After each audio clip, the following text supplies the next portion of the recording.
US President Donald Trump's sustained oil blockade on Cuba has meant, as we all know, misery for the Cuban people.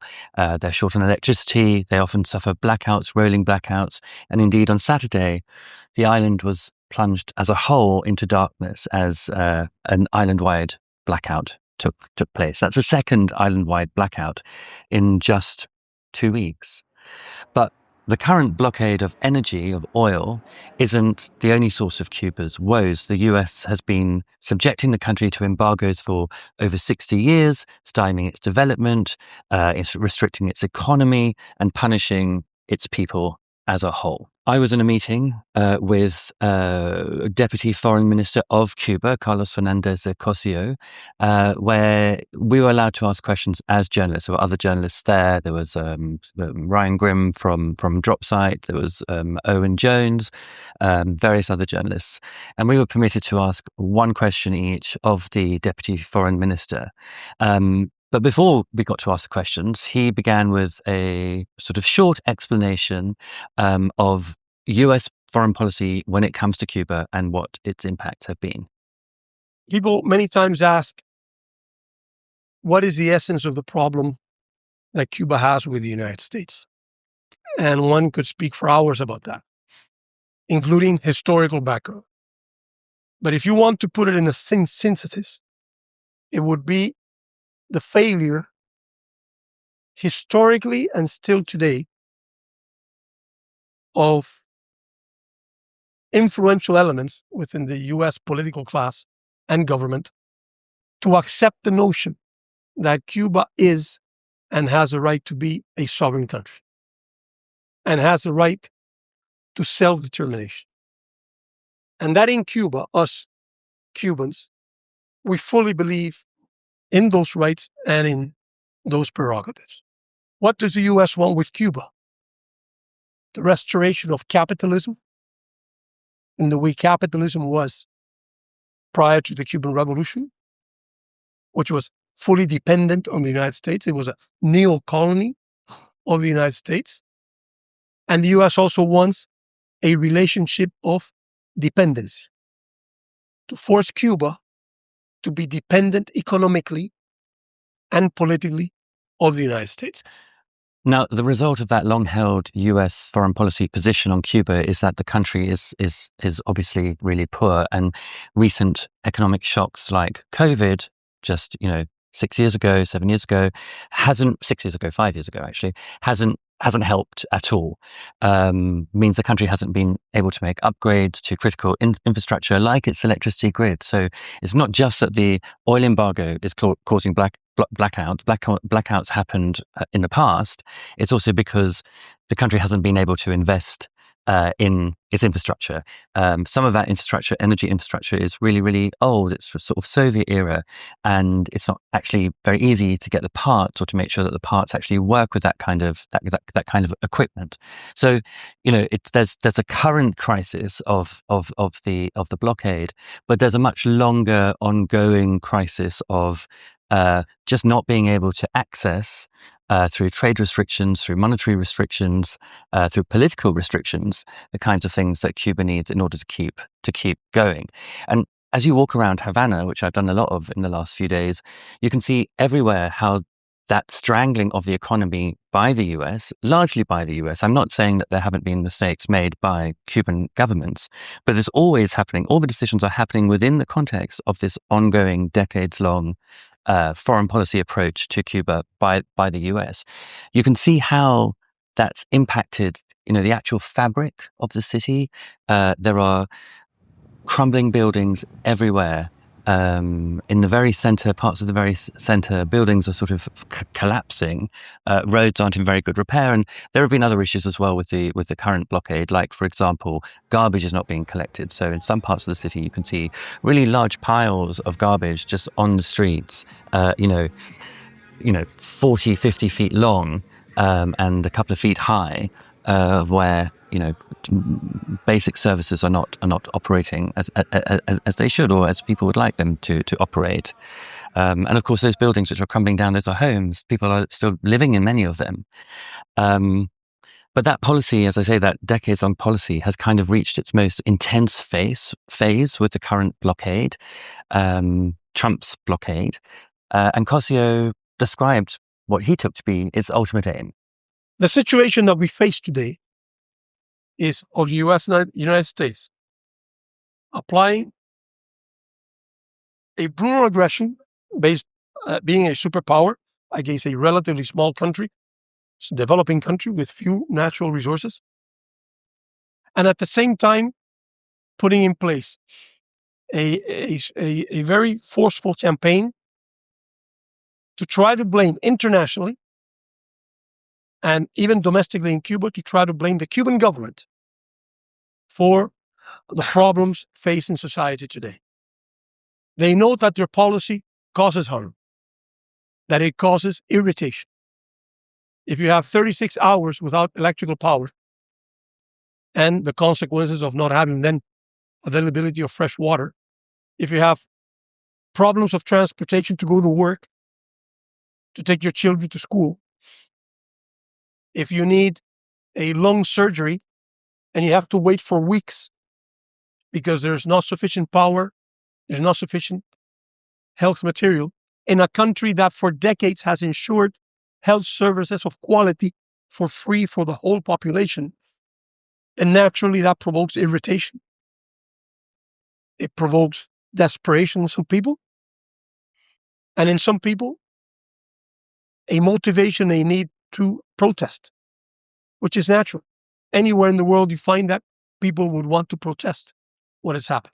And that is, in many ways, the aim of the policy of the United States. It does seem to me, in speaking to many Cubans while I've been here, that policy is working. You'll meet many Cubans who are pro-revolution. They believe in the 1959 revolution that was obviously driven by Fidel Castro, and which got rid of a very wealthy elite and the structured the country and its constitution as a communist country. So many Cubans still believe in the power of that revolution and still believe in its importance. But many are also critical of the current government. They also think that the government has, failed in various ways over the past decade to make the kinds of investments in the country or to resource various aspects of its infrastructure correctly. So yes, you get those criticisms, and some people are actually quite angry, and there have been protests about the blackouts on the island. That is true, but so far I haven't met anyone who wants the US to control Cuba in any way, who wants the US to be involved in any way. For many Cubans in Cuba, not those outside of Cuba, some of them, but for many in Cuba, Americans are the enemy, and they see America as a source of, their suffering. They don't see it as the only source, perhaps, but they do see it as playing an essential role in it. And one thing that I think has been really clear to me, and it's been actually quite sad sometimes, is that a lot of Cubans actually describe themselves as feeling hopeless. As one said to me, Cubans are generally a hopeful people, but their hope is fading away. And of course, the view of Cosio is that, that's what the US government wants. It wants Cubans to feel hopeless. It wants them to be degraded and broken, so as to make it easier for the US to step in and take over, which is kind of what Trump said. He wants to take Cuba. None of the Cubans that I've spoken to really seem to know what the solution to this crisis is. And it is really a crisis. And now I was allowed to put one question to Cosio. And what I wanted to ask about was that sense of hopelessness amongst the people. So I asked him, what is the government doing internally to ameliorate or to address that sense of hopelessness? What is it doing, economically, politically, psychologically, to make Cubans able to endure this crisis better than they have been already, or to allow them to continue to endure it and with a bit of hope. He spoke about basically about longer term projects, about securing Cuba's energy and food self-sufficiency, about building infrastructure which wasn't so dependent on fossil fuels. And he talked about developing sectors of the economy which are currently underdeveloped. And all of this, he said, would be extremely difficult under Trump's blockade. But the alternatives, as he laid them out, he thought were impossible. The alternative is warfare, military warfare, or the acceptance of the takeover of Cuba. The acceptance of Cuba going back to capitalism. Capitalism is not the future of Cuba, it's the past. And going back to being a client state of the United States. And that is unthinkable for the Cuban society. Now, you probably know this already, but one thing that Cuba is really famous for is providing doctors to countries that need them. Cuba has sent literally tens of thousands of brigades of doctors and other medical workers to countries to help them build up their health care systems. 20,000 of them currently work in countries in Latin America, in the Middle East, and in Africa. And indeed, during COVID, Cuba sent doctors to Italy, which was, as you remember, very hard hit by COVID very early on. And it was Cuban doctors who were sent by Cuba to go and help out the Italian health system in Turin. But according to the Americans, that should all come to an end. A US magazine published practically a blueprint or a version of a blueprint of what the US is planning to do. They say they want to erase any Cuban doctors from the Western Hemisphere, which is also the same as saying we want to deprive millions of people of health care that they never had before the Cuban brigades were there, and they will never have again once the Cuban doctors leave. And if we multiply that to Africa, to the Middle East, even to European countries, it will be the same situation. The US is ready, again, to deprive millions of people of healthcare, which is a human right, for the sake of punishing Cuba. This energy blockade, this crisis, this Washington-created crisis is affecting literally all parts of Cuba's society, including its leaders. Cosio was asked by another journalist about what the impact had been on him and his family, and this is the answer he gave. The last time when the grid went off, in our home, we had, I think it was 36 hours, no electricity. Yes, the following day was 14 hours.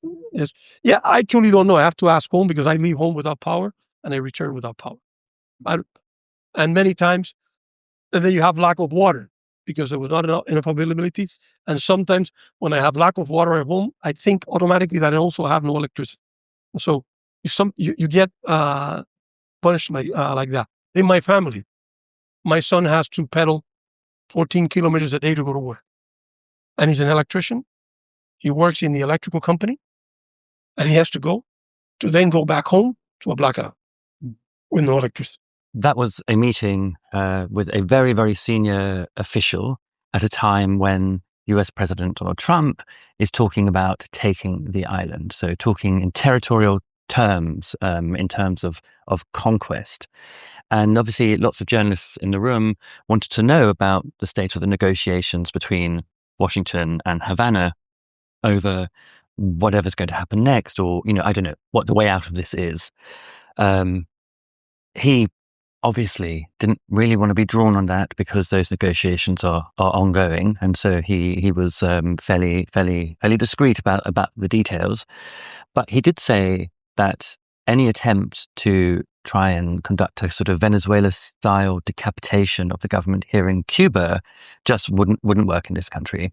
It's not the same as Venezuela. And he said, like, trying to apply that model to other countries where, you might think, and this is really, I'm putting this, in a contentious way, that Trump was successful in Venezuela, even though obviously what happened was completely and profoundly illegal interference, but by his own terms was successful. And Cosio's view was that would simply not be emulatable here in Cuba.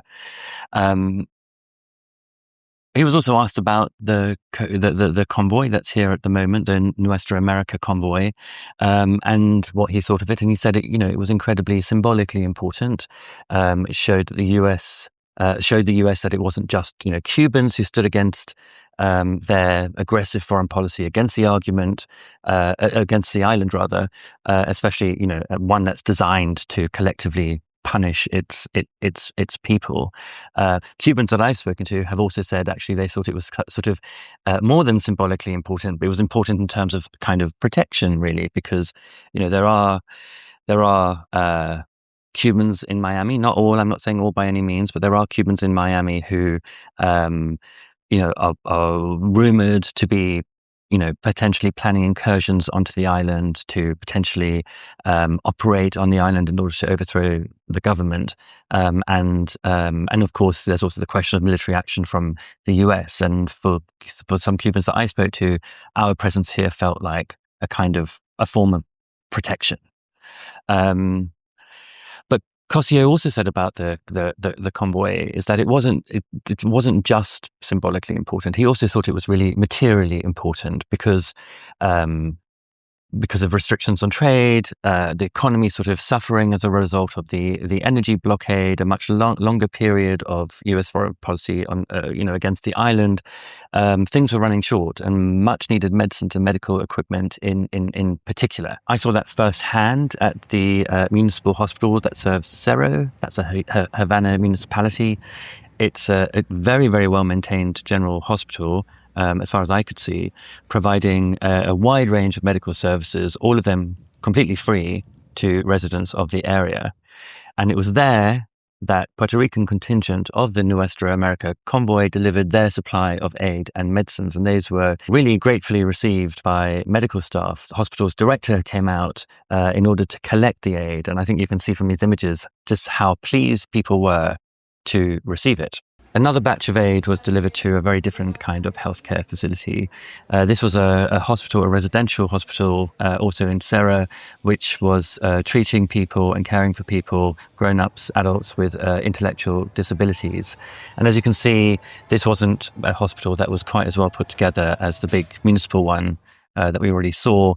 There were, missing ceiling tiles and indeed like leaks from behind a broken ceiling light. But still, people were very, very glad to get the aid. So I think those two deliveries give you a real sense of how, economic difficulties in Cuba, which are not natural economic difficulties, they're not ones that were caused by a hurricane or something. They're economic difficulties that are part of a sustained program by the US State Department to degrade Cuba, which, as I said, has reached a kind of heightened state at the moment where it's very clearly trying to create a failed state of some kind, or to create a state in which the government can no longer function, services can no longer function, and you saw that in that hospital in particular. That the very fabric of parts of society are crumbling under the weight of that economic treatment.